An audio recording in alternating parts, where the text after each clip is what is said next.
Hello, everybody. I'm Tom Wistrcill. I'm JT Wistrcill. We'd like to welcome you to another edition of From the Couch. Here we are talking the NFL. As you know, we're counting down the decades. We're in the 90s now. We're almost to the part where JT was actually alive, but not yet. But still didn't pay So attention. it was still when I was watching the NFL by myself. I didn't have a son to watch it with.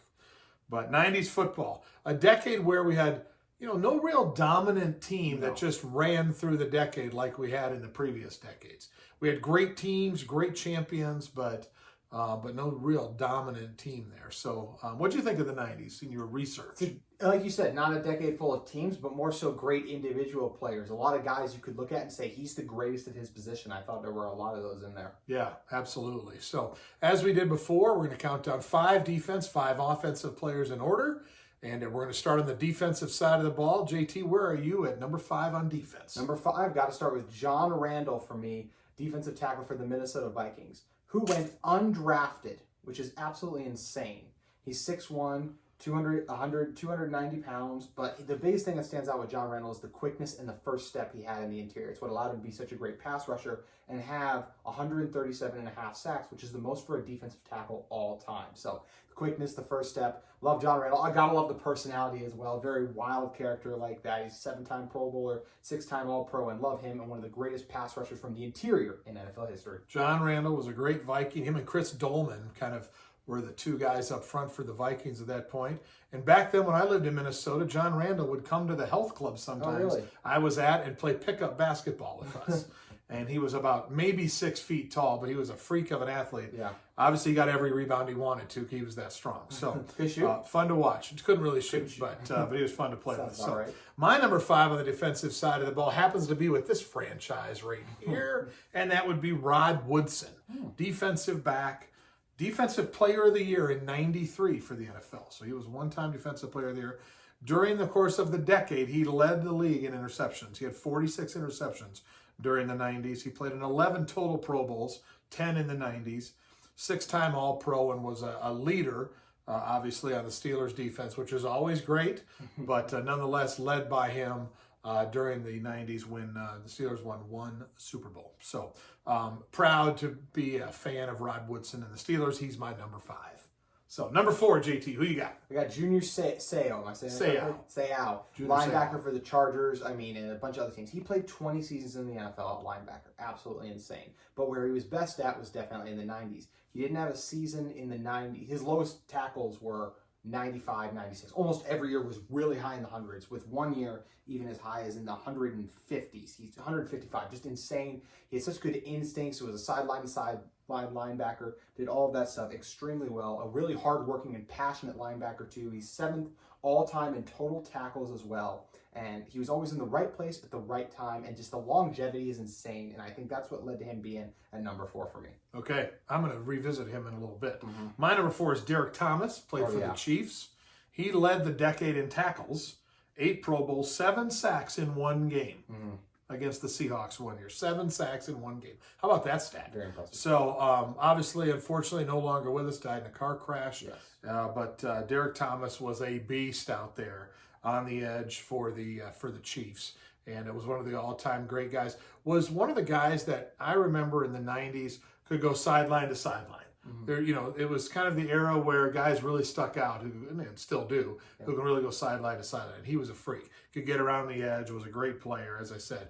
When you lead the decade in sacks, you can play. So Derek Thomas is my number 4. Yeah, he just missed the list for me. I really wrestled between him and John Randall, and if I'm being honest, my bias probably popped out a little bit. Maybe a little. So there you go. Okay, number 3. I actually have a Steeler higher than you, which I'm shocked about. I had Rod Woodson here at number 3. All right. Fearless cornerback, strong safety, and free safety for the Steelers. Just such a versatility in the secondary, and he had 71 interceptions, which is 3rd most all time. He's a great ball hawk, also an exceptional return man as well. And Defensive Player of the Year, 11-time Pro Bowler, is the stats like that. You kind of brought up the Super Bowl championship, and just the longevity of the interceptions being so good with so many different teams. The Steelers, Ravens, and Raiders, all great things in there. And if you're drafting DBs all time, Rod might be very high because he can do all 3 of those things extremely well, and he comes in at number 3 for me. Yeah, I left out the fact that he was a dangerous return guy early in his career, and so that was an added thing. So My number 3 was Junior Seau. Yeah. You already talked about him. Player of the Year in 92, Pro Bowls every year. You hit on that. He was obviously a great tackler and a great player, but I mean, he was like the best linebacker in football for like 10 years straight. I mean, who does that? No one. You know, I mean, that's what was amazing, the longevity there. And again, sad that he's not with us no longer as well. The CTE. And obviously had some CTE issues, but Junior Seau was one of the great linebackers of all time. That's why he's at number 3 for me. So, all right, number 2, JT, where you at? I got Bruce Smith, defensive end for the Buffalo Bills, 6'4", 262 pounds, just the all-time NFL sack leader, just a monster, so dominant in the run game and then obviously at the pass. He was one of the first guys. The spin move was kind of his big thing. He was so good with the spin move. He used the quickness in his first step so well and allowed him to get all those sacks and pile it up. He helped the Bills go on those Super Bowl runs, even though they never ended up winning anything. An 11-time Pro Bowler, an 8-time first-team All-Pro, and a 2-time Defensive Player of the Year. Love Bruce Smith's game and got to respect all-time leader in sacks for the NFL. That's right. I think we're going to have a little disagreement here on 1 versus 2. I think that's where we're heading here. My number 2 is Deion Sanders. And Defensive Player of the Year, 94, 8 Pro Bowls, 8 All-Pros during the 90s. Obviously was electric and was a great return guy, and it could cover anyone. And, you know, wasn't afraid to tackle. He didn't love to tackle people. That's always the knock. But he'd at least try a little bit. But Deion was, like I said, electric. A must-watch TV. You never knew what Deion was going to do. At the time, I don't think like he ran the fastest 40, but he was the fastest football player. You know, like anytime he got the ball, whether it was an interception or a punt return, it lights out. Chances are he was taking it to the house. So Deion was my number 2, which is a pretty darn good spot there. So I have a feeling I know who you have at number 1. And it's the guy you just hit on, Deion Sanders. And prime time, obviously all that, you brought up so much of this stuff. 53 interceptions, a great number. 22 interceptions and just returns for touchdown in general as well. You always had to watch prime time and see the plays that he was going to make. He was so athletic and fast. It made him such a great corner. The instincts paired with that, it made him not even throw to him and stuff like that. And you hit on a lot of stats. So I'll hit on why I have him number 1 instead of Bruce. That's what I'd like to know. Very close, but I gave the Deion the slight edge, I think, because I do consider him, most people consider him the greatest corner of all time. Bruce Smith is one of the guys who's up there, but all-time sacks is extremely impressive, but more longevity still. I don't know if at his peak he was as high as some of those other guys. As in Deion, I think that number 1 spot at corner, I gave him a slight edge. It's so hard to compare positions like this, but Deion being the greatest corner of all time, I think that's what gave me a slight edge. Okay. It's okay to be wrong, JT. Bruce Smith is number 1 because we're looking at the decade of the 90s, and twice, 6 years apart, he was a Defensive Player of the Year. And obviously was All-Pro almost every single year, was the leader of that defense that took him to the Super Bowls. And he was just a menace. And so, I mean, I guess I'm looking at it saying, when you're the all-time leader in sacks and you're the Player of the Year, I'm giving you the edge because he had 1 more than Deion. If it would have been even, I probably would have gone with Deion because he's just so electric. But nonetheless, I went with Bruce. So.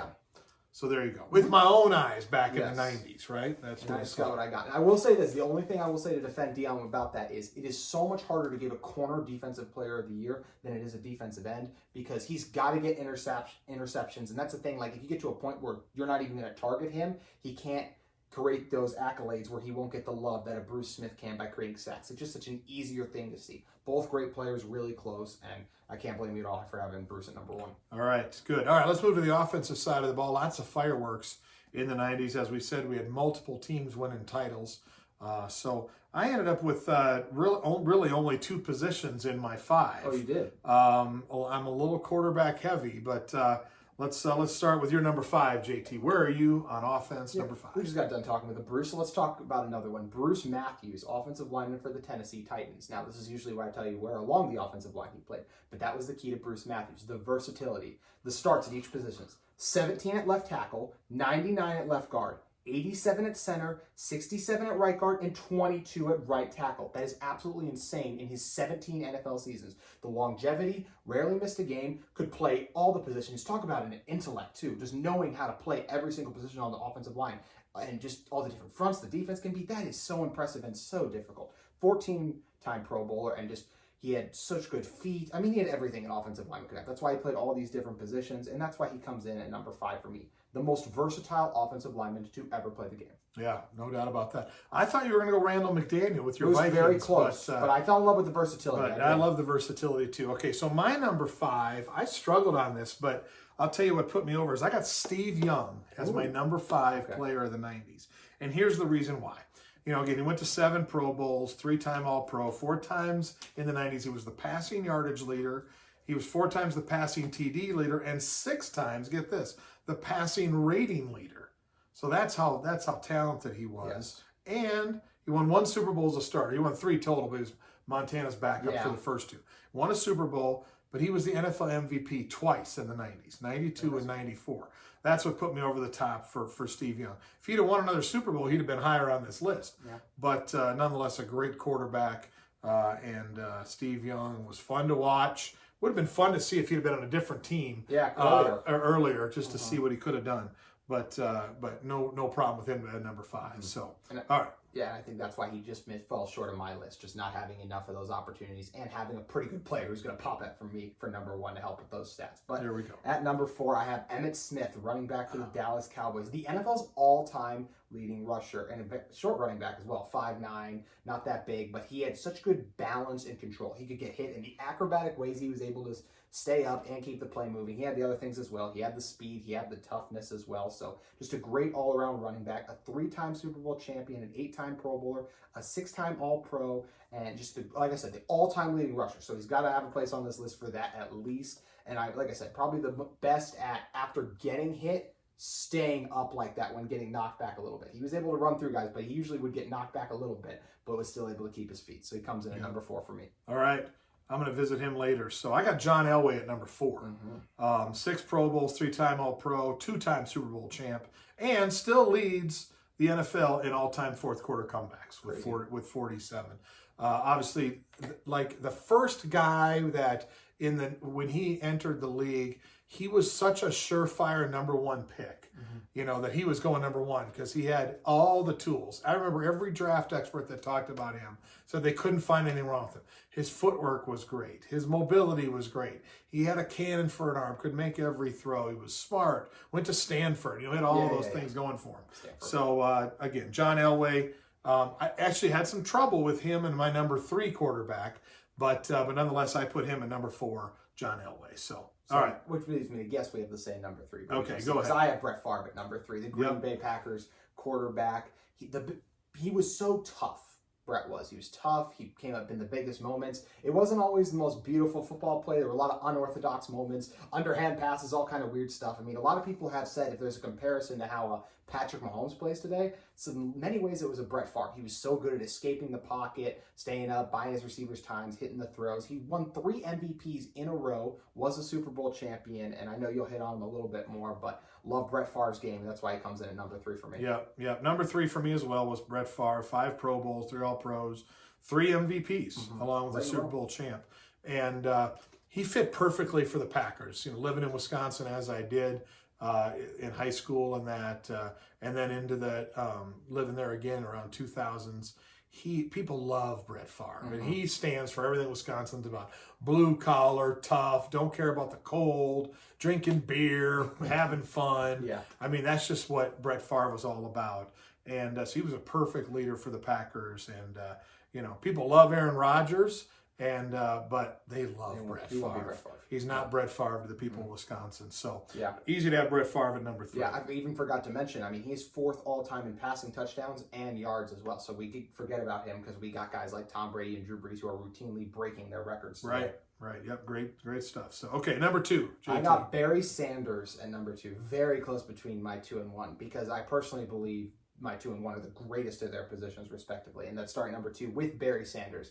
If I just said Emmitt Smith was small at 5'9", how about Barry Sanders at 5'8", which is insane. But he was just the ultimate running back. He was so good at making defenders miss. He could do jump cuts, stuff like that. As a guy like, when Saquon Barkley was coming out, there were slight comparisons to Barry Sanders sometimes, and I hadn't seen Barry Sanders play, so I didn't really know why. But after watching it, I can see the glimpses that like we see in Saquon that are evident in almost every single Barry Sanders runs. Just the jump cuts, run through guys, the speed. I mean, it's just amazing. It's so much fun to watch him play. Wasn't on a very good Lions team, but never had less than 1,100 yards in his career. He would have been probably the NFL's all-time leading rusher if he didn't retire, or even had a better team around him.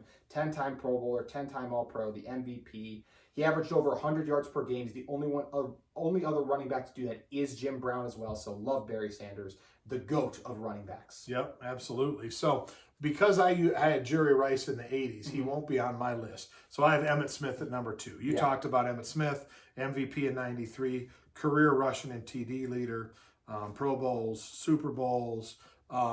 He arguably for the length of his career, could be considered among the best running backs ever, obviously, because of his record. I didn't have him at number 1 because he played with really talented offensive lines. He had a good quarterback. He had good receivers around him. He didn't have to carry the burden that the guy you just talked about, who's my number 1, had to do, and that's why Emmitt Smith, again, no shame there in being number 2 behind who I'm going to talk about in a little bit. So all right, number 1, I know who you have. I have Jerry Rice at number 1. You had him in the 80s, I have him in the 90s. First, why is he above Barry Sanders? Because they're both great players, but one has longevity. Barry Sanders, 10 years of excellence is awesome, but, Jerry Rice has even more than that. I forget how many seasons exactly he played, but, he's almost 20. So that's an extra 10 years of production. And when you get 2 great players, the one who has a little more production is going to win out. So what makes Jerry Rice great? Another GOAT, the greatest at his position. He had, and one of the reasons he's in the 90s for me is he had his most yards in the 90s. He had his prime in the 90s with his best season, 1,848 yards as well.